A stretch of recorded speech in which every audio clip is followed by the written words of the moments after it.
Welcome back to MMA Al Dente. I am the guy who picked Rashad Evans to defeat somebody who ended up defeating him. Who gives a fuck? But I'm here to talk to you today about UFC 314, Volkanovski versus Lopes, and this card is fucking stacked. And we needed a card that was stacked with the dog shit we've had lately. And on top of that, my two favorite fighters are fighting on this card. And I believe back-to-back fights. Jim fucking Miller and Darren goddamn Elkins, I guess.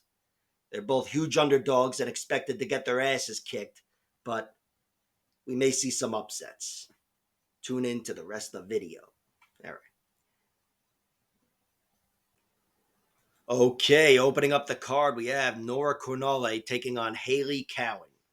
My prediction for this fight is Nora wins, and I've got her winning by submission in round two. That's right, I'm going with the sub. Having said that, I was tempted to pick Haley Cowan winning by decision. And the basis for that prediction would have been that somewhere in the back of my mind, I feel like it might have increased my chances of getting the fucker. That's what I was thinking. But I am going with Nora, and it is a serious prediction. I've got Nora, and I've got her winning by submission. Doesn't have to be by submission, of course. I bet on her money line, but I will look for the props. I think Nora Cornolle is the more skilled fighter between these two, on the feet and on the ground. And even though she's only got one submission, I think she's much better than meets the eye down there. She's had other moments, locked up triangles and this and that. And she's got a lot of TKO victories. Most of those, or a good chunk of them, take place on the ground, overwhelming girls with the crucifix position and whatever. Of course, her last victory was a standing finish with a knee to the body over Melissa Dixon or Melissa Mullins. So I think Nora is, in general, the more refined fighter between the two. But I do think Haley Cowan is the better athlete. I think Haley is she is younger. I know she's younger, and I do think she's the better athlete. And I also think she's the stronger girl. She wins that physical battle. But I do think once that athleticism wears off, the technical skills of Nora Cornolle will be there. And I think if Haley Cowan isn't able to get her to the ground and she tries to make the fight physical, she likes to bully girls in the clinch, that could cost her against Nora Cornolle, who is a Muay Thai fighter first and foremost. And again, ask Melissa Mullins what happens with those knees to the body. But yeah, Haley definitely has advantages here. I think in round one, she can find success really anywhere. And she's definitely a problem early on, firing on all cylinders. But I do think she's vulnerable on the ground in general. I just think she's vulnerable. She's got three losses, but two of them are by submission. And then the last loss to Jamie Lynn Horth in her last fight. But the submission losses come in her debut and to Victoria Leonardo, the debut. So that's kind of forgivable. It was a rear naked choke where Haley Cowan thought she could scramble out, and Victoria just chased her with the rear naked and got it. And she got guillotined in 2020, 4 years ago or so, 4.5 years ago, against this girl, Kelly Clayton. Got her out of there with a guillotine in round two. I'm not saying she's got dog shit submission defense. That was 4 years ago, and I'm sure she's been tightening things up. But I think Nora Cornolle is definitely underrated on the ground, and I do think Haley Cowan is vulnerable on the ground. She, even in the fight on the Contender Series against Claudia Leite, whatever the fuck, Claudia almost had her, I thought, dead to rights with a rear naked choke. But Haley, I think that was in round two. Haley did fight out of that. And then she also mounted her. And, she definitely had success on the ground against Haley. I think she leaves a lot to be desired there. But that girl, Claudia, I don't think she's as strong as a girl like Nora. I think Nora is stronger and rougher and more dangerous as well. Not that that's necessarily going to help her get a rear naked choke or something, but yeah, she's more forceful on the ground. I think her ground and pound means more, and that can lead to a crucifix finish or something like she's gotten in the past, or it could open up a rear naked choke or a submission. But I think Nora Cornolle will be the more refined submission artist between the two and the less vulnerable submission artist. And on the ground, on the feet, I think Haley moves well, probably has more power than her record would indicate. She seems to have some strong kicks and the rest of it. But I don't think she's going to knock Nora out. And I think Nora will land the best strikes in the clinch when Haley Cowan is a little tired from trying to make this a physical fight. So, yeah, the prediction is Nora Cornolle wins. I've got her winning by submission, but I really wouldn't be surprised if she won any which way, submission, knockout, or decision. And for Haley Cowan, I think she's got one path to victory, and it's decision. So, if Nora was an underdog, I'd probably be looking to play her point spread with positive points. But instead, with her being the favorite, I've just bet on her money line right now, and then I'll wait to see if any props are worth it. I think she's an underrated submission artist, so maybe the submission props will be worth it. But regardless, I've already placed a sizable bet on Haley Cowan, put on Nora Cornolle, put her in parlays, and that is the play. Okay, next up we have Marco Tulio versus Tresean Gore. My prediction for this fight is Tulio wins, and I'm going to go with him winning by knockout. And the basis for the prediction is, I guess I'm kind of hoping he'll see this, and then maybe I'll get a chance to blow him. What do you think about that? There's definitely somebody who skipped the first fight and just started here, and it's like, what the fuck? But anyway, I'm going with Marco Tulio. I've got him winning by knockout. I do think he's just the more trustworthy guy. Having said that, that's right. There's always horse shit here with MMA Al Dente. I've already bet on Tresean Gore. I put a small bet on Tresean Gore, mainly because I wouldn't be able to pick his method of victory. He's such a big question mark to me. Maybe I'll put sprinkles on the fucking guillotine, but I do think Tresean Gore just in general has a lot of upside, potential upside. He's shown greatness or goodness in the past, and he's got momentum now. The thing is, he's just not trustworthy. That's why I'm picking against him without any bets and whatever. If you said who's more likely to win, yeah, I'll go with Tulio and I'll go with the knockout. Of course, that's supported by the fact that Tresean Gore has a loss via knockout against Cody Brundage. He got hit with a big shot, getting a little overzealous, I think, and he got countered with a right hand and then mounted and pounded unconscious. He's still 30 years old. It looks pretty damn healthy to me, and I haven't seen him hurt since. But I still think it's just a big question mark. That's one of his 7 professional fights. That's 14% of his professional MMA career. I know my fucking percentages. But I do think he's still got a lot of upside despite that loss and despite the decision loss to Brian Battle, which was really the finale there. Should have been. Brian Battle beat him, but Tresean Gore looked like a much more seasoned fighter. Not than Brian Battle, of course, but just compared to a guy with whatever experience he had back then. And I thought Battle out-hustled him, but I thought he looked good in general for a 15-minute fight against a guy in Battle who went on to kick a lot of ass, as he's done lately, with some dicey split decisions. But still, he's generally an excellent UFC fighter these days. Tresean Gore has that guillotine again. It's gotten him 2 big victories over Josh Fremd and Antonio Tricoli. Maybe they're not that big of victories, but they're still UFC victories, and they're with the same move in the same way, even though he turned Josh Fremd all the way the fuck around. But he's definitely a very dangerous guy with tricks up his sleeve. That's the other side to having 7 fights. There's more than meets the eye, as I like to say, like a douchebag. There's more than meets the eye with Tresean Gore. Now the guillotine has met the eye, but I think his striking is solid. He does have a knockout as well. He's got a TKO on his pro career, which is whatever, between rounds, but he knocked out Gilbert Urbina on The Ultimate Fighter. And even without knockout power or anything considered, just technically as a striker, I like him. I like the way he moves. I like the way he manages his distance, and he's got sharp technical striking. And I do think just firing on all cylinders, being a sharp athlete, I think he's a match for Marco Tulio. But over the course of 15 minutes, I just trust Tulio more. He's been there, done that. He's gotten more dynamic finishes. He's much more proven as a finisher, as a striker. And I just think in general, he's deadlier there. But I think Tresean Gore is a big question mark with mixing things up.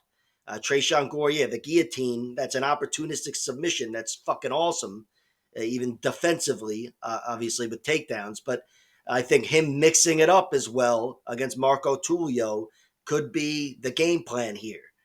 He's still a guy that I don't know exactly where to place him, even as a striker, grappler, or wrestler. But I definitely see upside, and that's why I've placed a small bet on Tresean Gore. But again, he was knocked out against Cody Brundage. Marco Tulio is very deadly. I know he went through Ihor Potieria, who was since cut from the UFC, but I still think Tulio is going to be here to stay, and a lot of his wins will be violent finishes. And that is what I'm predicting to happen here. And maybe I'll look to cover that with a bet once the props and the over-under and the horse shit drops. But pre-horse shit with just money line staring at me, I've gone with Tresean Gore as my bet. And by the way, I was totally kidding about sucking Marco Tulio's dick. I hope you know that. Next up, we have Mitch Raposo versus Sumadaerji. My prediction for this fight is Sumadaerji wins, and I've got him winning by decision. And the basis for the prediction is I think Sumadaerji is going to outlast Mitch Raposo and get the better of him on the feet in the second half of this fight. Of course, he's very fucking dangerous, and he can get it done inside a minute, as he's shown in the UFC. Sumadaerji's a really dangerous guy, but I think Mitch Raposo, despite being really competent on the feet and having great boxing, I think he's going to be trying to strike his way into takedowns. And early on, when he's firing on all cylinders, I think he's going to be successful. Sumadaerji has 6 losses by submission out of his 7 losses. In addition to being really dangerous on the feet, I think if I was Mitch Raposo's coach, knowing he's a well-rounded guy, I would be gearing him towards getting Sumadaerji on the ground and trying to go through him there. But I think he's got a small window to get it done. I think Mitch Raposo might tire himself out by trying to grapple Sumadaerji. Even if he's having success, Sumadaerji's the bigger guy, and I think he'll be able to wrangle him once or twice, but I envision the grappling just slowing him down. And once he's not able to control him anymore, I think Sumadaerji on the feet will definitely have more pop in his punches. And of course, he's got some natural physical advantages with the height and the reach, and I think he'll get the better of Mitch. Mitch Raposo, he's got a few losses, two as a professional, and then 1 on the Ultimate Fighter. He lost his last fight to Andre Lima by split decision, even though that's a horrible fucking split decision, a horrible judge's scorecard. But that's forgivable. Andre Lima is fucking surging. And his other loss was on the Contender Series to Jake Hadley. Jake Hadley got him out of there in round 2 with a rear naked choke. Mitch Raposo, I think grappling slowed him down in that one. And then Jake Hadley was able to turn a corner, take over the fight, and got him out of there. Got him a little tired and strangled him. And then his loss on the Ultimate Fighter, where he was, I think he might have been like the top seed, but he had a bit of hype around him, just watching the show. And he was neutralized by Ludovic Sholinian, who just outlasted him. Took away his athleticism after a tough first round and then just pinned him and crowded him and slowed him down and won a decision.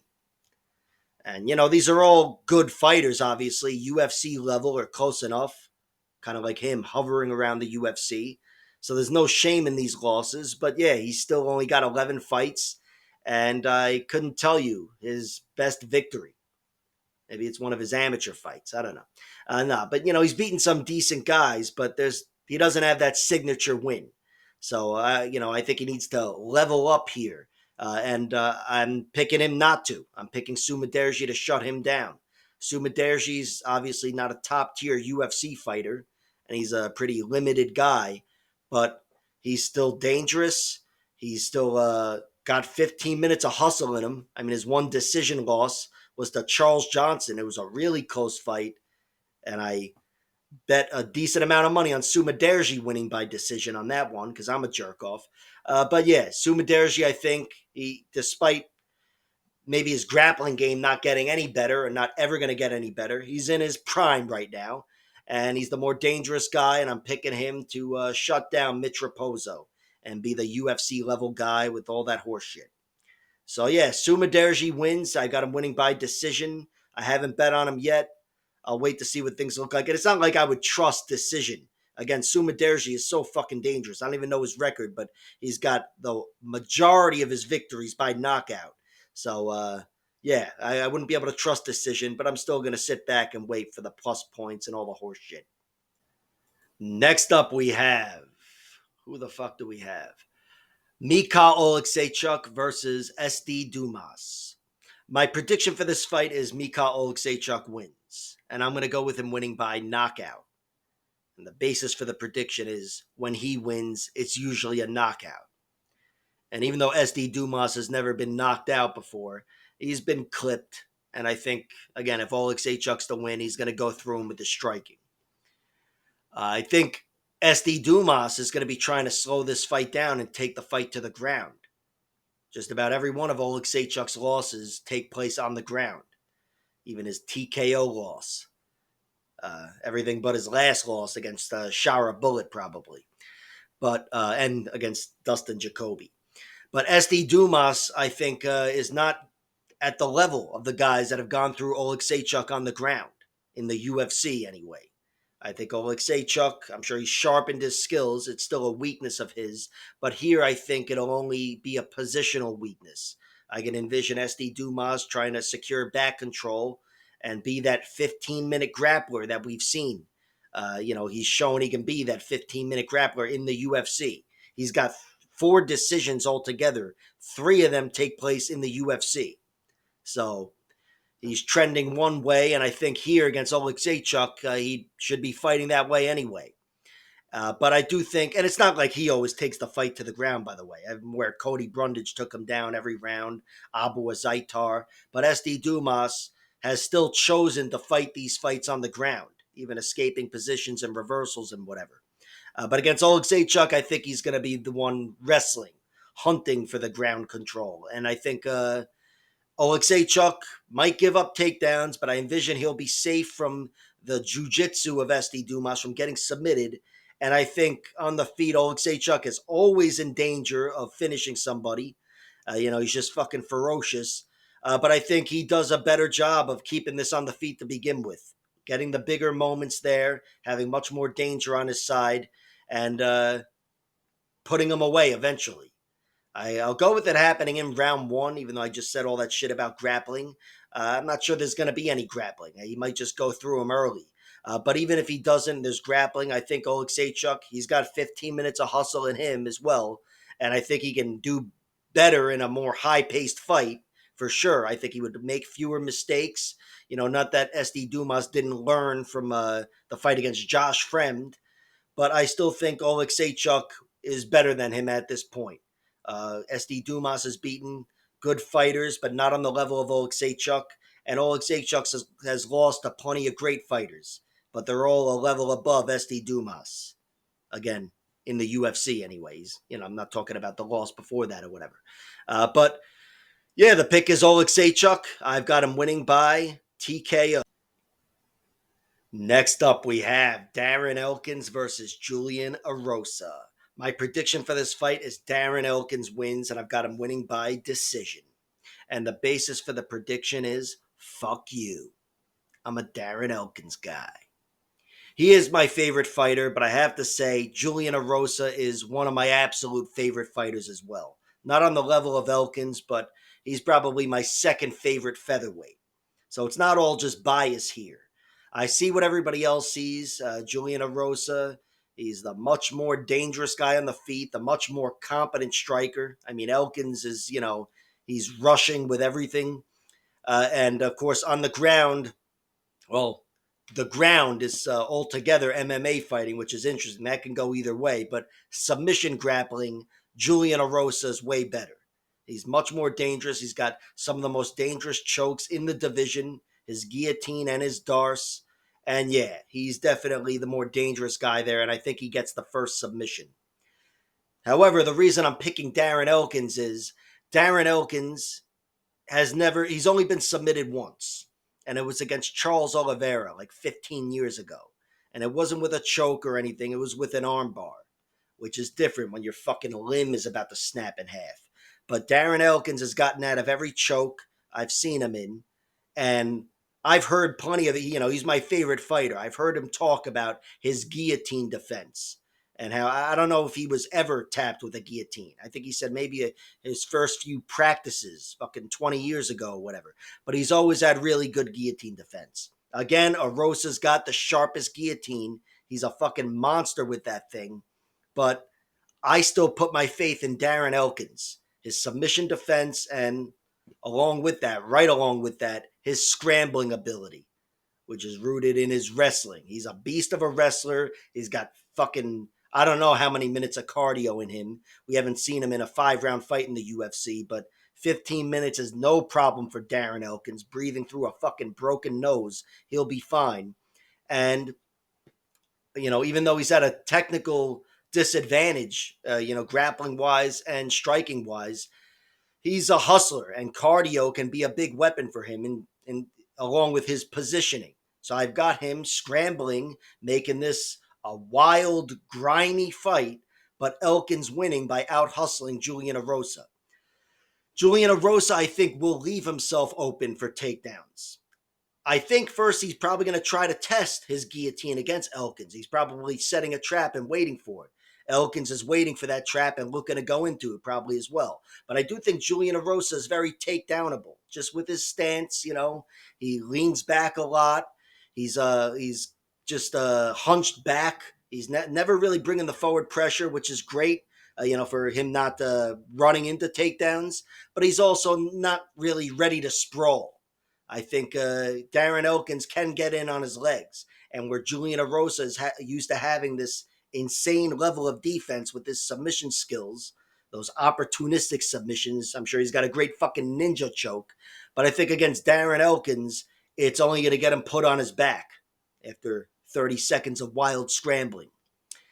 And on the feet, Julian Erosa is much better than Darren Elkins. Much better. Having said that, he's much more vulnerable as well. Julian Erosa's got a button on his chin. Elkins is not likely to cash in on that at all. Darren Elkins has only knocked out a few guys. He's been in the UFC for 15 years, and on the feet, he's knocked out 2 guys. Mirsad Bektic, which I guess I'd call that a clinch knockout, and he knocked out Antonio Carvalho. It can happen here, and I would fucking love to see it happen. I think Darren Elkins and his team know that Julian Erosa does have a button on his chin. But I still think we're going to see more conventional Elkins, where he's going to be looking to take the fight to the ground anyway, instead of worrying about his opponent's defenses. But yeah, on the feet, it can happen. It is like a Hail Mary thing, but it's happened before. Again, he was down fucking 10-8 rounds against Mirsad Bektic, and he fucking knocked him out, knocked him dead in round 3. So it's always a Hail Mary that's there. But certainly the first TKO I would give to Julian Erosa, and I would think it would happen in round 1 with something dynamic, like when he knocked out Nate Landwehr with a knee. I think Julian is just much more dangerous, and with something tricky and powerful up the middle, I think that's the best chance that this fight ends with somebody going unconscious. And for a submission, yeah, I think Julian Erosa gets the first submission. I think he does it in the first round with a guillotine or a darce. Of course, he's shown against Charles Jourdain and Sean Woodson, who's higher up on the card here, that he can lace up that darce choke in round 3 in a grueling fucking fight. So Elkins is never going to be safe either. Erosa's always going to be in danger. And yeah, I see the danger. I see what you see. He's a big favorite here. But I think Darren Elkins is still every bit the scrambler and hustler and wrestler that he was. And I think Julian Erosa, if he tries to play into his strengths, he's going to end up getting out-positioned and out-hustled by Darren Elkins. So Darren Elkins by decision is the pick. I know this was long-winded, but I love these guys. And yeah, bet your ass I bet on Darren fucking Elkins. Next up, we have Chase Hooper versus Jim Miller.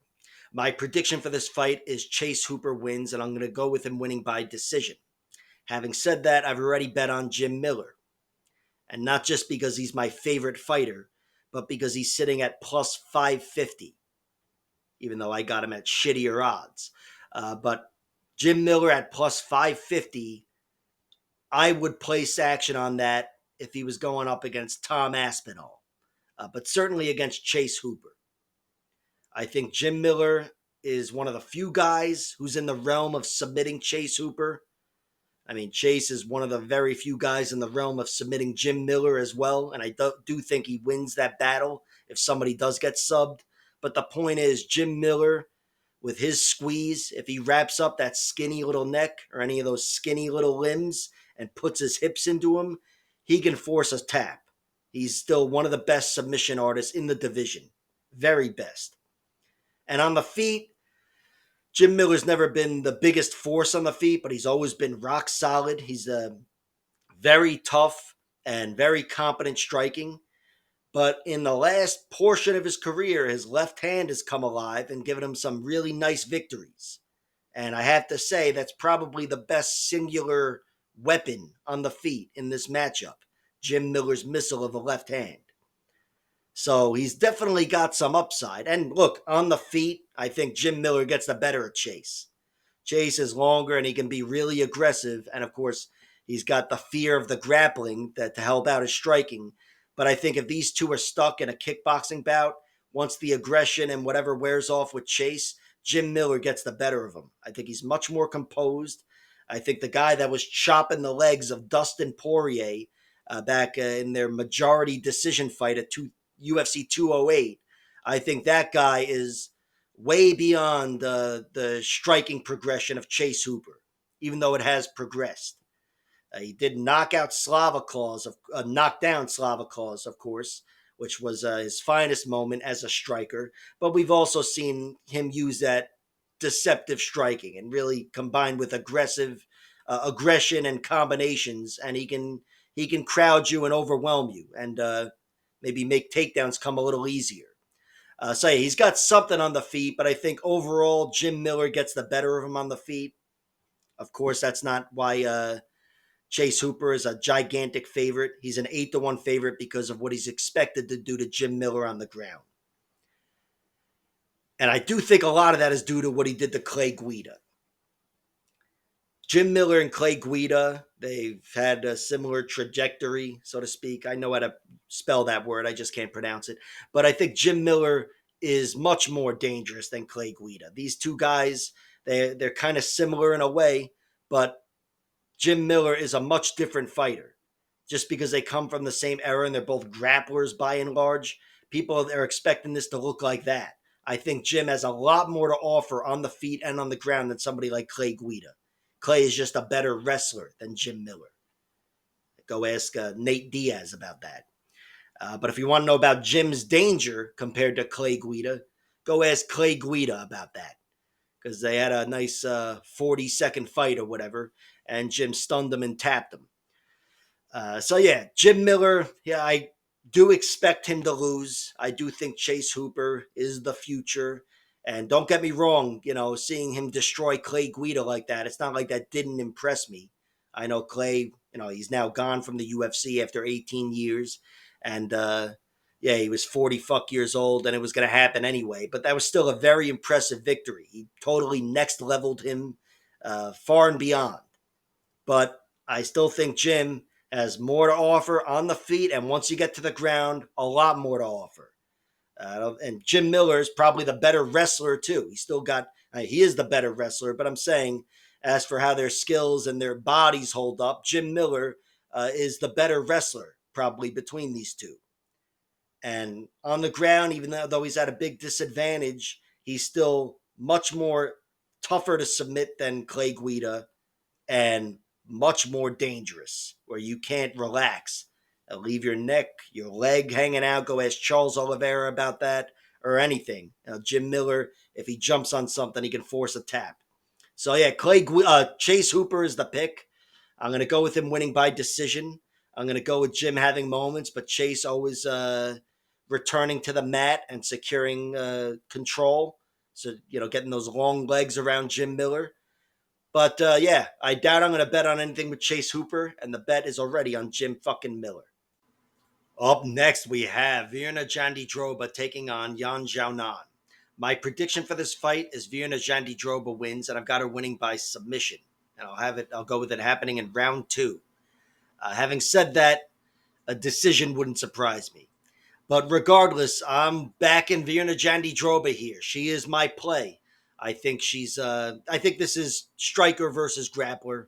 I know they're mixed martial artists, but this is the striker versus the grappler here in this matchup. I think if this fight hits the mat, Virna Jandidroba wins by the submission or decision, and if it doesn't hit the mat, I've got Yan Xiaonan winning by decision.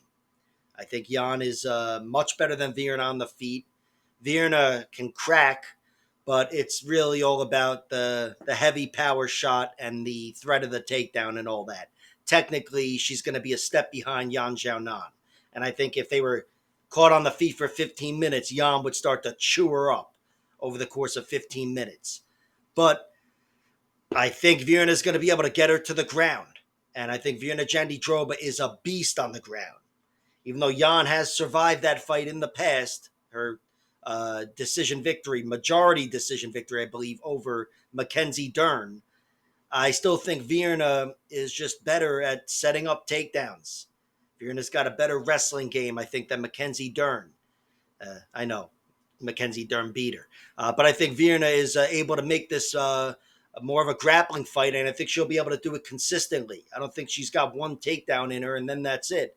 I think she's got two takedowns in her, if not three, if not one, because she submitted her with one takedown or whatever. But the point is, I think Virna is going to be able to thoroughly out wrestle and out grapple Yan Xiaonan. And yeah, on the ground, I think she does thoroughly out grapple Yan. Carla Esparza went through her, got her out of there in round two with ground and pound, crucifixed her. And, Virna Jandidroba brings that jiu-jitsu pressure. She may not be the wrestler that Carla is, but she has much better jiu-jitsu control and advancing on you. And I think Virna Jandidroba, if she can hold her down, she's going to work her over. And, of course, Yan Xiaonan could have been submitted against Weili Zhang. I have to mention that. It could have been a technical submission because it looked like she was out cold, but then she woke up and fought for another 15 minutes. So credit to her. Seriously, she's tough as fuck. But still, what I'm harping on here is the technical differences. I think Virna's up against it on the feet, and Yan Xiaonan's up against it on the ground, just because of the level of opponent here for each girl. So I'm going with Virna Jandidroba. I think she's the sharper wrestler and the distinctly better grappler. And I'm going to go with her being the first girl to officially submit Yan Xiaonan. And yeah, I've bet on Virna Jandidroba. Of all the money lines that are available, that's my bet so far. That's my big one. Next up, we have Dan Ige versus Sean Woodson. My prediction here is Sean Woodson wins, and I've got him winning by decision, which should be his only path to victory against Dan Ige, because Ige is one of the toughest men in the UFC today. Speaking of which, Dan Ige definitely has potential in this matchup. He's got advantages. He's got a whole world of advantages on the ground. Of course, he's not the most willing grappler to begin with, the most willing wrestler. And I think even if that's plan A, I think he's going to have a hard time getting in on the hips of Sean Woodson. And on the feet, where I think Sean Woodson has the advantage technically and wins the fight, and physically, I guess, Sean Woodson has advantages there, sure, with 7 or 8 inches of height and reach. But Dan Ige definitely hits harder. And again, Dan Ige is definitely more durable. I think Sean Woodson, he's never been knocked out. I know he hasn't, but Luis Saldana came pretty fucking close. Definitely had him hurt a few times. Illegal shots notwithstanding, Woodson was fucked up. And I think Dan Ige hits harder than your average featherweight to begin with in the UFC. He's one of the harder hitters. And I think he has the power to shut the lights out, of course. And yeah, again, Dan Ige is very fucking durable. I don't think Sean Woodson can put him away, but with Sean Woodson's style and with his body shots, I suppose there's a little room for him if he's really beating the shit out of Dan. I think a late stoppage, which would definitely include body shots, is distantly possible. But the pick is definitely decision. I think Dan is going to have a hard time making this a grappling fight, and I think on the feet, his timely counters aren't going to be enough. Sean Woodson's really good at managing the range, and he's going to be constantly trying to stop this fight from turning into a brawl where it's about power and durability. And I think he keeps Dan Ige away from him and gets the better of him, beats him up with what I think will be superior striking. Sean Woodson is a problem for just about anybody on the feet. Guy's really talented, and he's got such a unique set of physical traits. But yeah, Dan Ige is tough as all fuck. He's definitely in this matchup.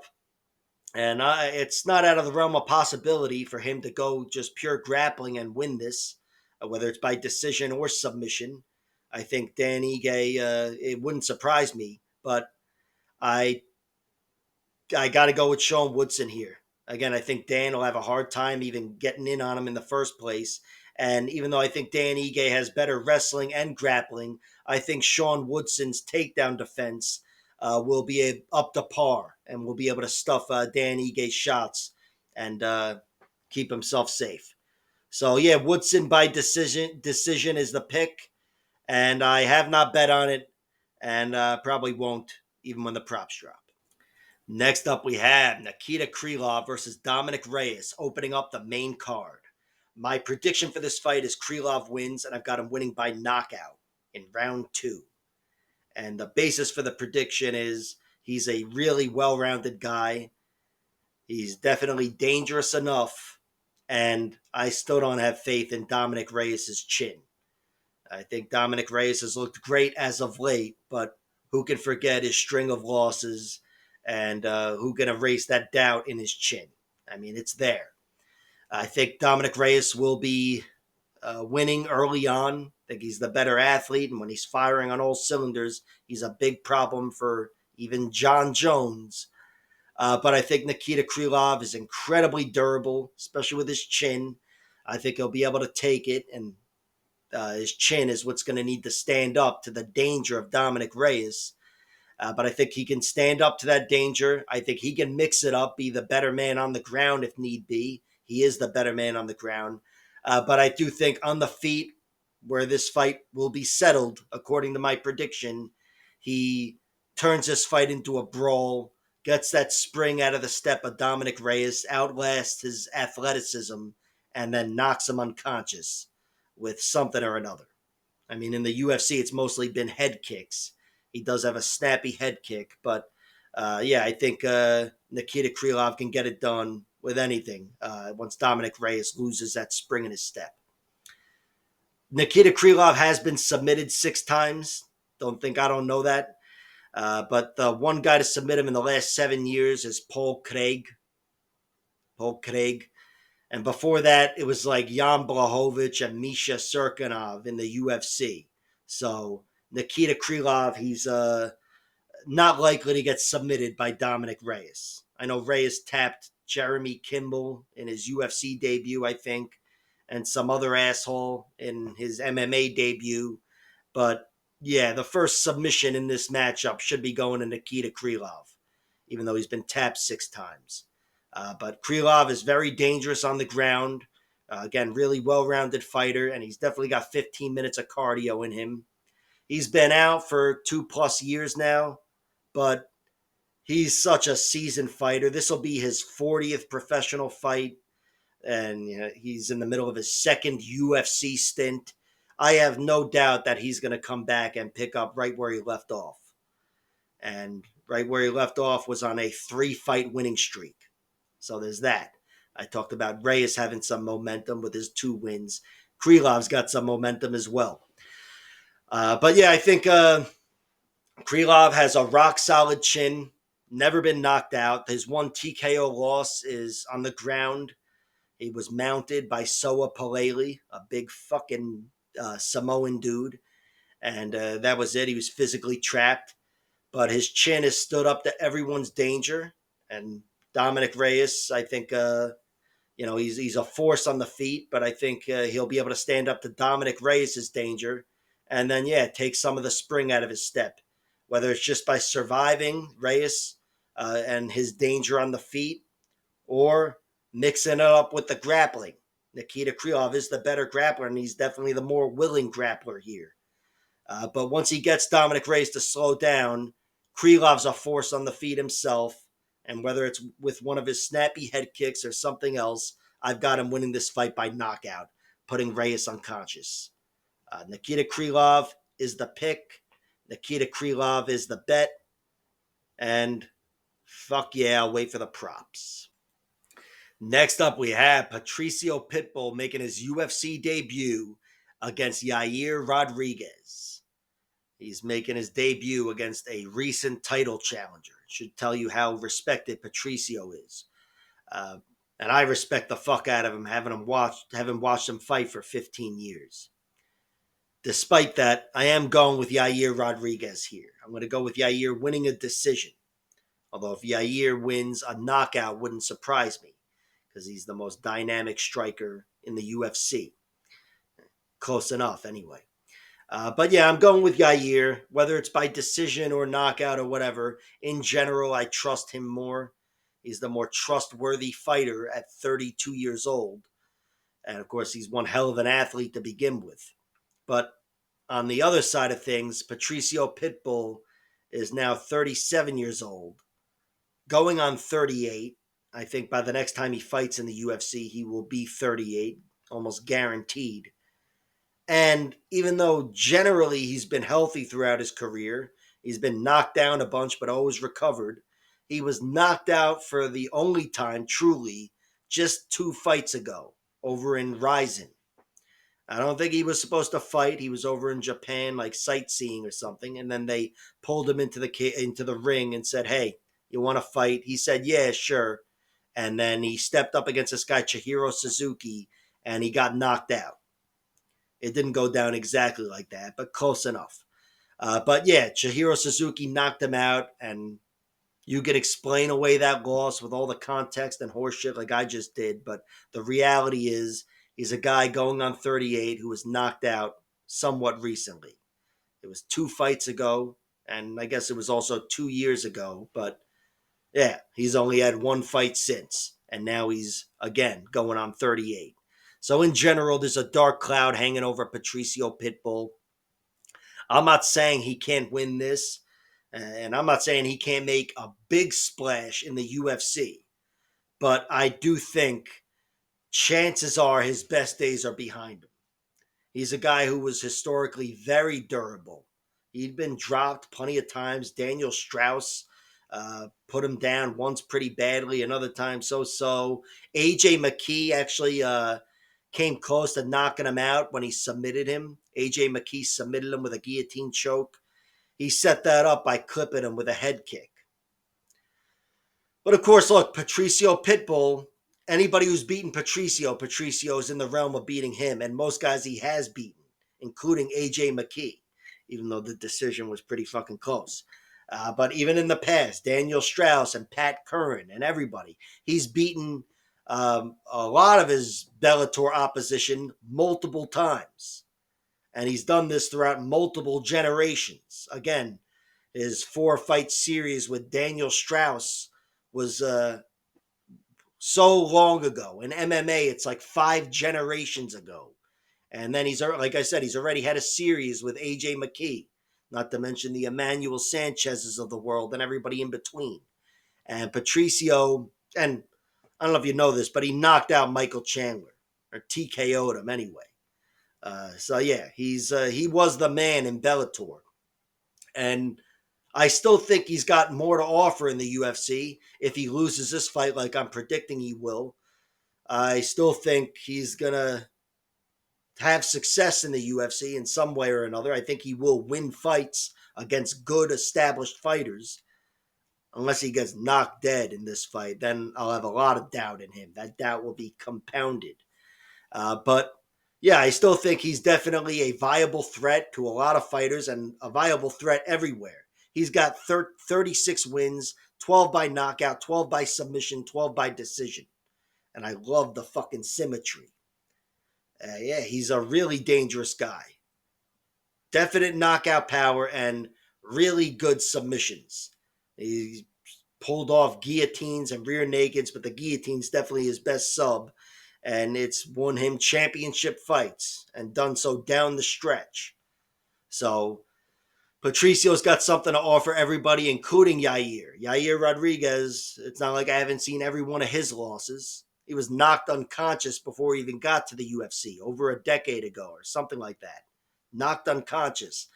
Not to mention getting TKO'd by Volkanovski, beaten down by Frankie Edgar, submitted by Brian Ortega. I've seen him collapse in multiple fights. Of course, much like Patricio's losses, these are all high-level opponents, aside from that one asshole who beat him before he got to the UFC, the guy who knocked him out. But still, despite not looking good and being roughed up and the rest of it, I trust his chin more than I do Patricio's.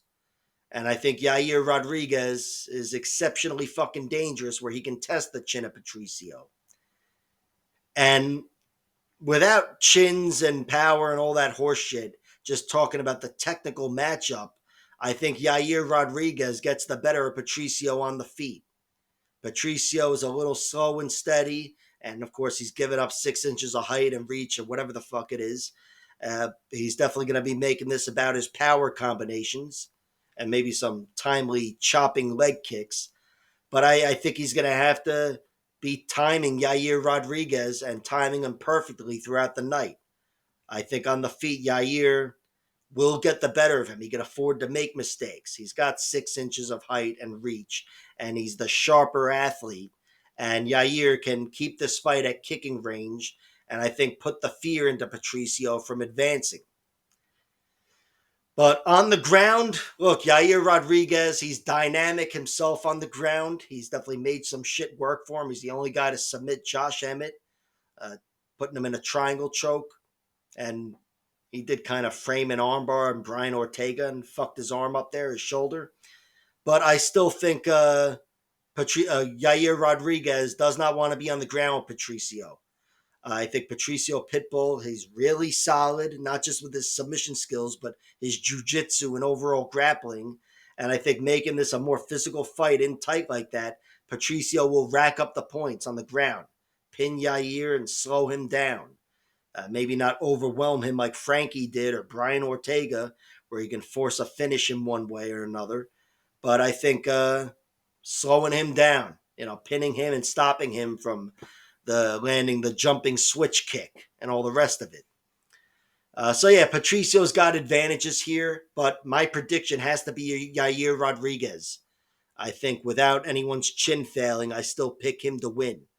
So Yair is the pick, and I'm going with him winning by whatever I said. Decision? I don't know. Jesus Christ, this one went 8 minutes long. Holy shit. Next up, we have Bryce Mitchell versus Jean Silva. My prediction for this fight is Bryce Mitchell wins, and I'm going to go with him winning by decision.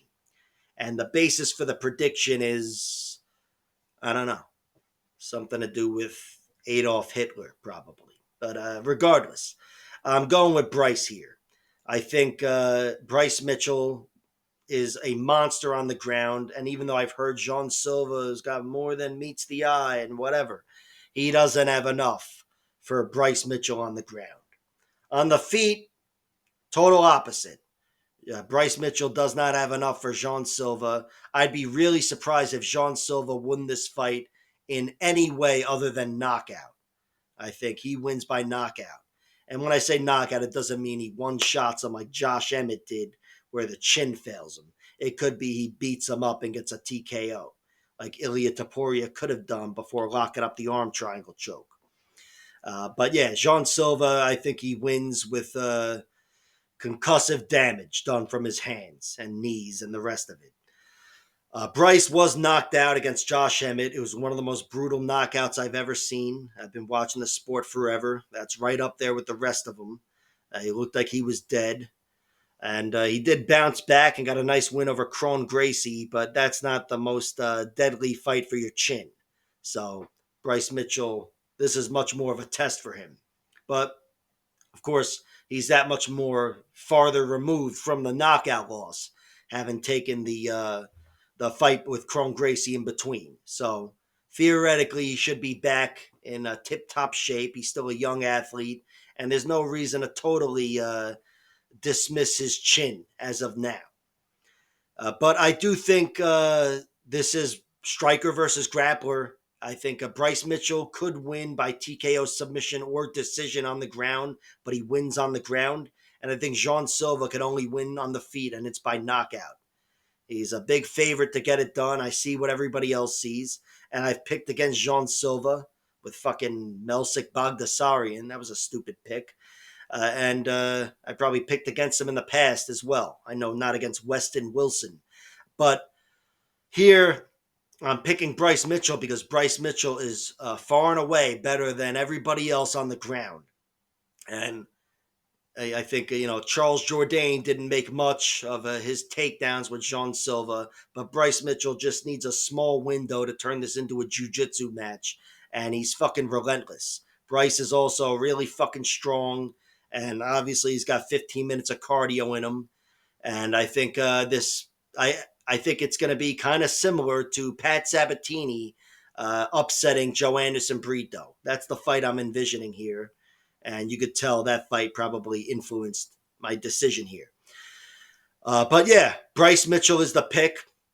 I think without having seen Jean Silva exposed on the ground, Bryce could expose him. And I did see Jean Silva's 2 losses. They're by decision. One of them was a purely kickboxing bout, but another one, he did get mounted by this guy twice briefly.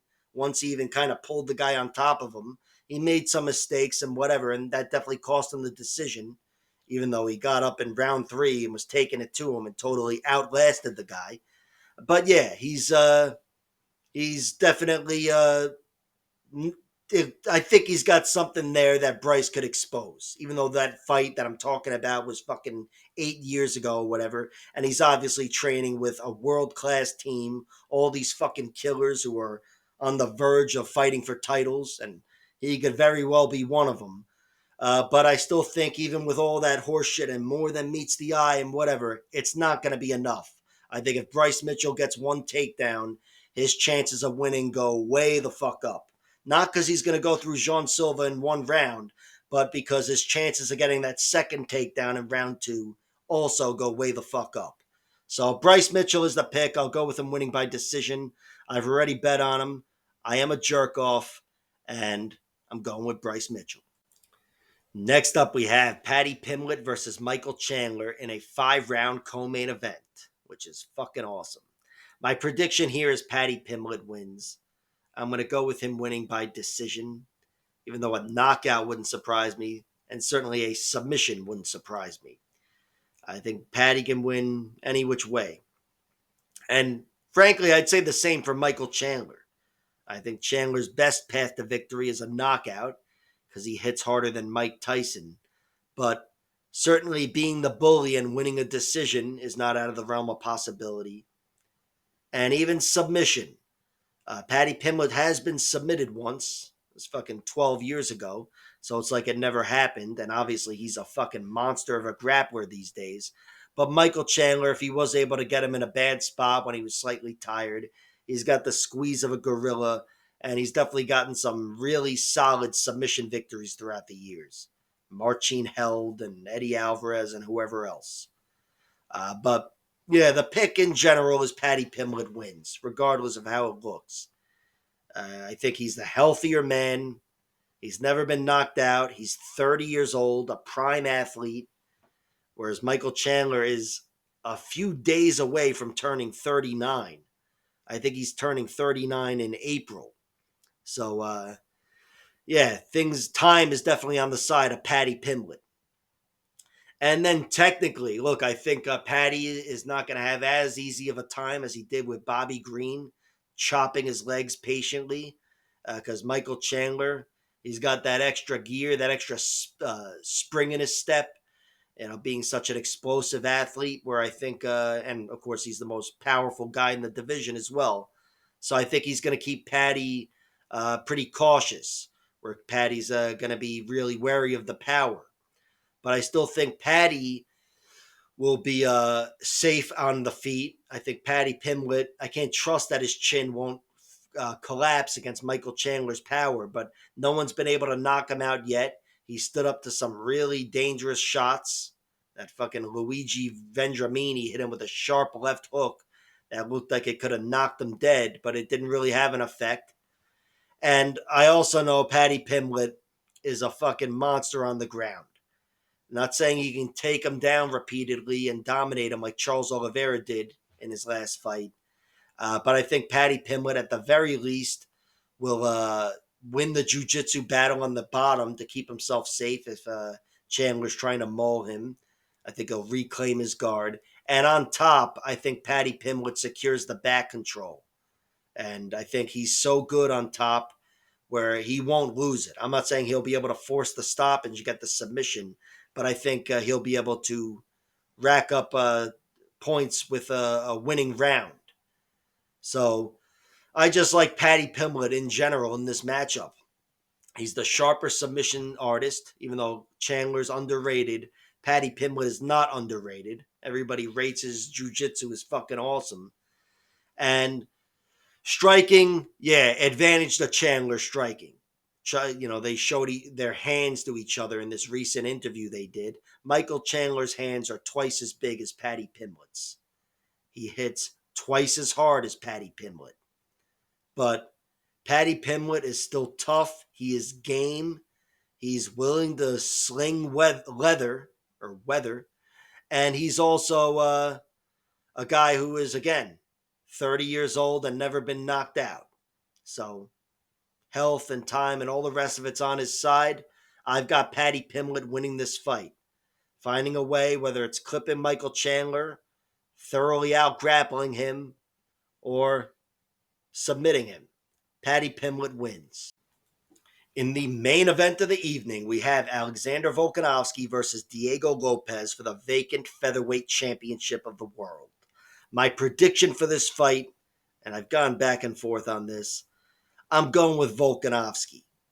I think Volkanovski, if he's able to get on top of Diego Lopes, he's still not even close to being out of danger, but I think he would win this fight. If he's able to take down Diego Lopes repeatedly, secure top position, which entails shucking off 13 submissions. But Volkanovski's never been tapped. I'm sure Brian Ortega would say it's impossible to tap him. So I think if Volkanovski's able to make this a grappling match, even though he's got a lot to worry about, I think he's the greater physical force, and he ends up on top, and he starts to neutralize Diego Lopes. I think pretty much he has to duplicate the success of Diego Lopes's losses to Joe Anderson Brito, and also Movsar Evloev, of course. Volkanovski, sometimes he can be a very willing grappler. He can mix it up. Sometimes he's caught playing the striker. But here, even though Diego's really dangerous on the ground, he's also very dangerous on the feet. And Volkanovski, I'm sure, being 36 years old and having been knocked out twice in consecutive fights now, he's got enough doubt in his chin to the point where I think he's just going to be focused on getting this fight to the ground, just protecting his chin there. Of course, he's really fucking dangerous himself, Volkanovski. I'm not saying he can knock Diego Lopes out on the feet.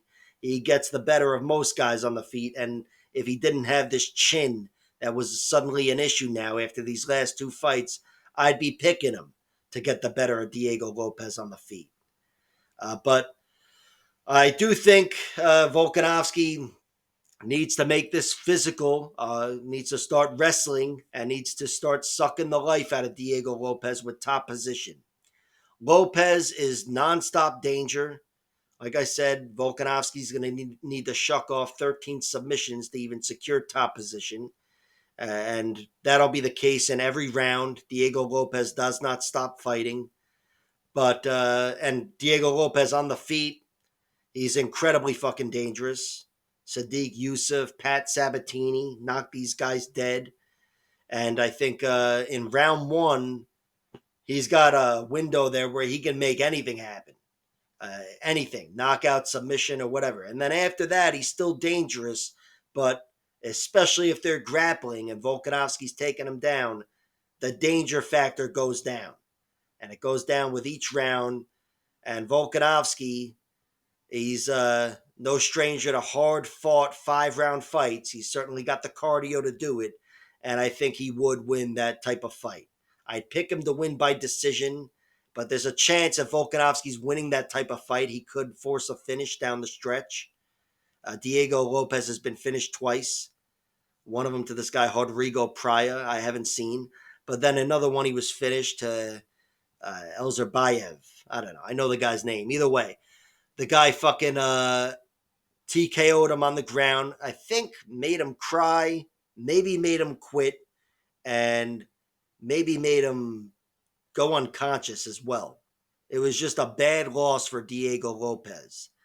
He was grounded. Again, the submissions were shucked off. And then it was tough to tell if he ate a shot the wrong way or whatever happened. But yeah, he was beaten down on the ground. And this was, I don't know, 5 years ago or something like that. But look, since then, I don't want to act like I haven't seen Diego Lopes face adversity. He's got 2 decision losses to Britu and Evoyev, monstrous fighters there. But in both those fights, he did not stop trying. Deep into round 3, trying to make shit happen. So even though he's looked horrible in a loss in the past or whatever, Diego Lopes, the guy that's in front of me at the UFC level, looks like he's got a lot of grit and he's not going to stop trying. So yeah, I think this is a really close matchup. I think Volkanovski can win by making this physical and getting on top of him. And I think Diego Lopes, I didn't mention that he could submit Volk, but certainly he could submit Volkanovski. I think it would have to be a limb, like an armbar or something. But Diego Lopes is really fucking dynamic, and he's definitely one of the few guys in the realm of submitting Volk. I don't think it'll happen. I think his primary path to victory is knockout, far and away. I think Diego Lopes probably knows that as well, and that's going to be what he's looking for.